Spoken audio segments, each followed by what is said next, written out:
My name is Susan. I'm a playwright and a screenwriter, and the theme of this TEDx talk is communication in troubling times.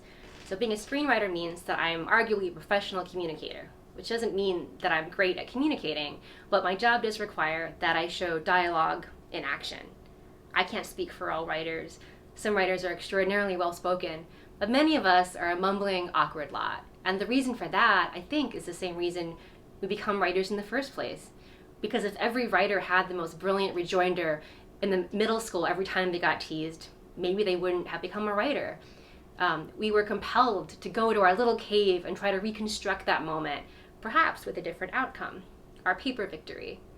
And growing up, I think I was what you might describe as a shy extrovert. I love people so much, but I was too shy to really talk to anyone, but I loved to listen. And I come from a large Asian family in Hawaii, and at my grandparents' house there were big dinners with dozens of people gathering around, talking story and eating, and I would soak up the swirl of conversation around me. That's where my appreciation for the power of human interaction via conversation first began. Now, theater is thousands of years old. It's an ancient form, but the majority of most plays, let's be honest, is just chat. I mean, stuff happens in the stage direction, in action. Sometimes in a Greek play, a messenger will come on and tell who won the epic battle on stage. In Chekhov, there's a sense that nothing happens. People sit around and drink tea, and yet by the third act, everything these characters have known has fundamentally altered. In great plays, we watch characters desperately trying and failing to make their truths understood to each other. The attempt is beautifully and deeply human. So I've been writing these imaginary conversations professionally for about 2 decades, and lately I've noticed a ratio shift in a way that I find a little disturbing.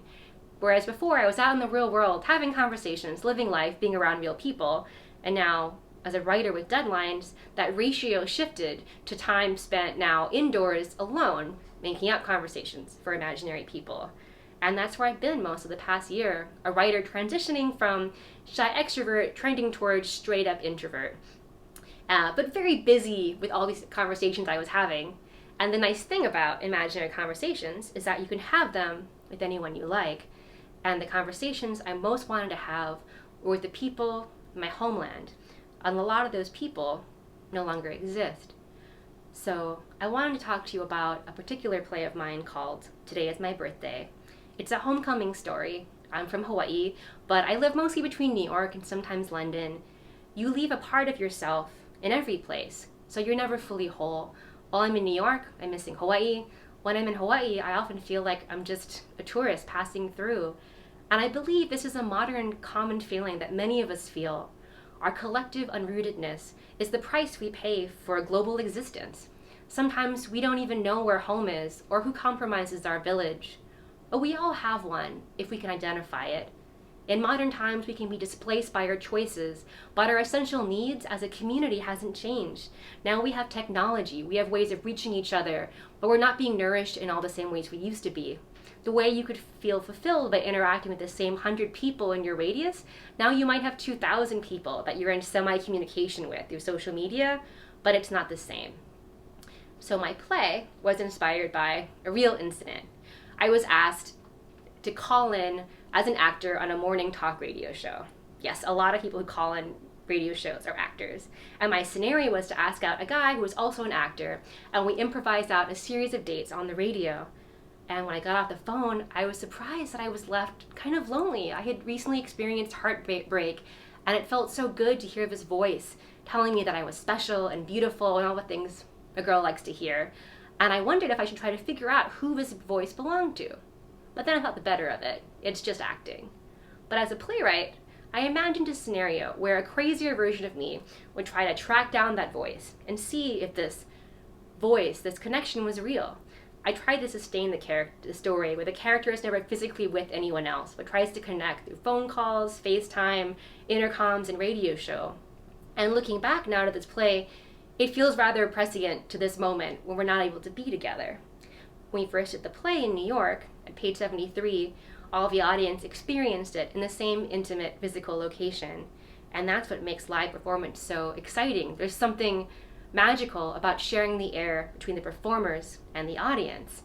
That's what you experience. You create on a Friday night a village in a theater or a performance space. And what happens can never happen again, not in the same way. It's an ephemeral moment. It's why recording concerts through a phone is ridiculous, because it's the live, in-person experience. That's what matters. That's what makes it so wonderful and tragic and frustrating simultaneously. So at the start of the pandemic, all public performances were shut down, and playwrights were posting lists of all their canceled shows, and it felt like lists of loved ones lost in battle. So all of my shows got canceled or postponed, but one. A theater in Minneapolis, Theater Mu, decided not to cancel the production. The director, Lily Chung Crystal, believed this play spoke to the feelings of isolation and loneliness, that longing for connection during COVID, and she had a very ambitious idea of how to perform the play live, but virtually, every single night. There's been a lot of discussion about virtual theater, Zoom theater, is it theater? How can we still make theater at this time? And so what I think Mu did was really special. The production hired actors across the country, and actors used their own living rooms and kitchens as sets and set up green screens. The actors had to perform when they couldn't see each other in the same eye line. They had to learn how to time their simultaneous lines because they couldn't overlap them perfectly, because the feed would travel from the actor's camera to the video designer in Tennessee, the amazing Liana Keys, then to the stage manager in Minneapolis who was live calling the show. And they did the show live every night with costume changes and props for 53 scenes. There were line flubs and moments of technical difficulty that wouldn't have happened in a pre-recorded show, and it's all the more special. There was also a chat function, so audiences could comment throughout the performance, and during the chat, there would often be cheering or comments at the start of the show, at the funniest moments, but as the play moved towards its dramatic climax, the chat fell off completely until the end of the play. And that was how I could tell the unseen audience was invested in the show. Because during a normal production, a playwright can sit in the audience and watch, not their play, but the audience watching their play. And if a scene isn't working, the audience members will cough or shift in their seats.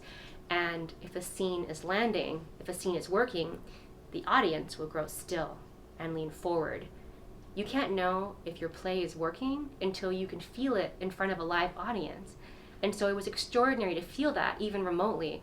And when the show closed, I felt the same sadness that I felt at the close of traditional shows.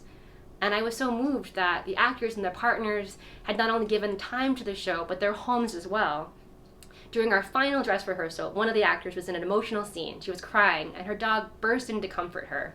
And he became the most adorable scene partner. And so during the run of the show, she had to live without her dogs and had them stay at her parents' house so they wouldn't bark and get into the scene with her. And that's something that amazes me about artists, the way that everyone comes together in community, giving resources they have, resources they don't have to make the show happen. And so to me, the role of a playwright is like offering up the stone to make stone soup. I'm pretty sure you know the story. There's a stranger coming into town, he makes a fire, puts on a big pot of water, throws in the stone, pretends the stone smells amazing. Pretty soon someone offers up carrots, someone else potatoes and meat, some salt and pepper, and by the end of the day, it becomes the most wonderful soup that can nourish a village. There's an old saying that the warmest place next to a fire is saved for the storyteller. And there are times when I've loved that expression, and there are times when I pushed against it, especially now, because in the past year, my job, making up imaginary conversations, writing plays and films, it certainly doesn't feel very essential. But I believe that theater and film can be an essential tool to allow people to see the world in a new way. It's one of the most effective ways to engender empathy, to make one person care about the life and circumstances of another person. When an audience connects with a character, they're emotionally putting themselves into someone else's shoes, which we all need a lot of right now. And so the experience of working on this virtual play has helped me realize that during these times, theater's mode of communication is shared experience. And that shared experience is the salve that can soothe the wounds of isolation and disconnection in these troubled times. And so even though we can't all hold each other, even though people wonder if theater is dead, and even though even the act of sharing air with other people in itself has become a dangerous act, we can still find ways to come together in community and watch something happen only once for 2 hours that never happens again. Thank you.